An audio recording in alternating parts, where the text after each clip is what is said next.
بسم اللہ الرحمن الرحیم۔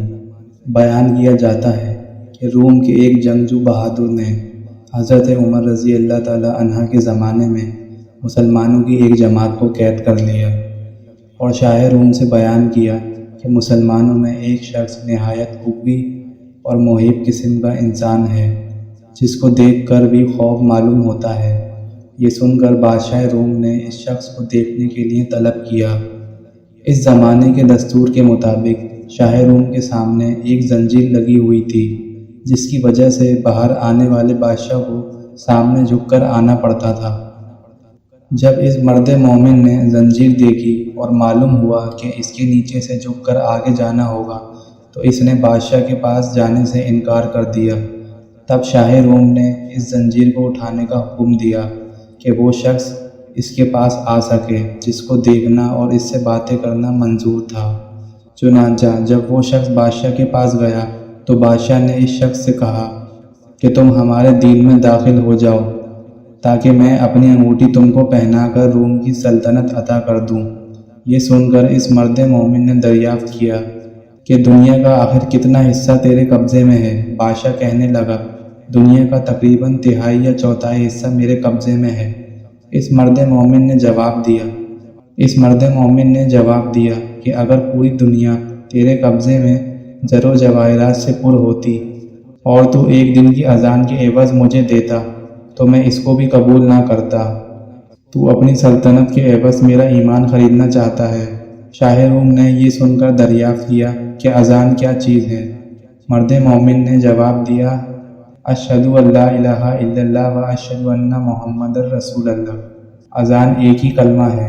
یہ سن کر شاہ روم سمجھ گیا کہ اس کے دل میں حضرت محمد صلی اللہ علیہ وآلہ وسلم کی محبت سما چکی ہے، اب اس طرح کام نہیں چلے گا۔ یہ سوچ کر اس نے حکم دیا کہ اچھا ایک دیگ میں پانی کھولا کر اس شخص کو اس میں ڈال دیا جائے تاکہ کھولتے پانی میں پڑ کر اس کا کام تمام ہو جائے یا خوف کھا کر اپنے دین سے پھر جائے۔ چنانچہ حکم شاہی کی تعمیل کی گئی۔ جب اس مرد مومن کو دیگ میں ڈالا گیا تو وہ بسم اللہ پڑھ کر داخل ہوا اور حکم الہی کی برکت سے دوسری جانب سے باہر آ گیا۔ یہ دیکھ کر لوگوں کو اور بھی تعجب ہوا۔ اس کے بعد بادشاہ نے حکم دیا کہ یہ اندھیری کوٹری میں اس بندے کو بند کر دیا جائے اور 40 دن تک سوائے خنزیر اور شراب کے اس کو کوئی اور دوسری چیز اس کوٹری میں نہ ڈالی جائے۔ چنانچہ اس کی تعمیل کی گئی اور جب 40 روز کے بعد کوٹری کھولی گئی تو لوگوں نے دیکھا جو کچھ اس میں ڈالا گیا تھا اس مرد مومن نے کچھ بھی نہیں کھایا۔ دریافت کیا گیا آخر تو نے اس میں سے کیوں نہیں کھایا؟ حالانکہ شریعت محمدی میں ایسی ضرورت کے وقت اس کا استعمال جائز ہے۔ مرد مومن نے جواب دیا کہ اگر میں اس میں سے کچھ کھا لیتا تو تم کو خوشی ہوتی، میرا مقصد تو تم کو غصہ دلانا ہے۔ پھر بادشاہ اس سے کہنے لگا کہ اچھا اگر تو مجھے سجدہ کر لے تو میں تجھے تیرے ساتھیوں کو چھوڑ دوں گا۔ یہ سن کر مرد مومن نے جواب دیا کہ حضرت محمد صلی اللہ علیہ وآلہ وسلم کے دین میں خدا کے سوا کسی کو سجدہ کرنا درست نہیں۔ اس کے بعد شاہ روم نے کہا اچھا میرا ہاتھ چومتا ہے کہ میں تم کو اور تمہارے ساتھیوں کو رہا کر دوں۔ مرد مومن نے جواب دیا کہ ہاتھ کا بوسہ دینا صرف باپ، سلطان عادل اور استاد کے لیے جائز ہے، دوسرے کے لیے نہیں۔ پھر شاہ روم نے کہا اچھا میری پیشانی کو بوسہ دو۔ اس پر مرد مومن نے جواب دیا کہ ہاں یہ ایک شرط کے ساتھ ہی ممکن ہے۔ بادشاہ نے کہا جس طرح تم کو منظور ہو۔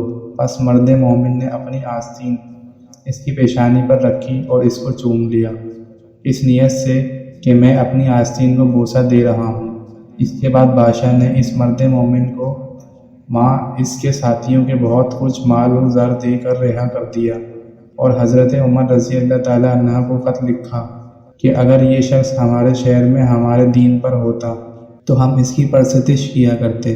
چنانچہ جب وہ شخص مرد مومن حضرت رضی اللہ تعالیٰ عنہ کی خدمت میں حاضر ہوا تو آپ نے حکم دیا مال سب کا سب اپنے لیے ہی مخصوص نہ کر لو بلکہ اس میں اللہ سے رسول اللہ صلی اللہ علیہ وآلہ وسلم کے شہر کے لوگوں کو بھی شامل کر لو۔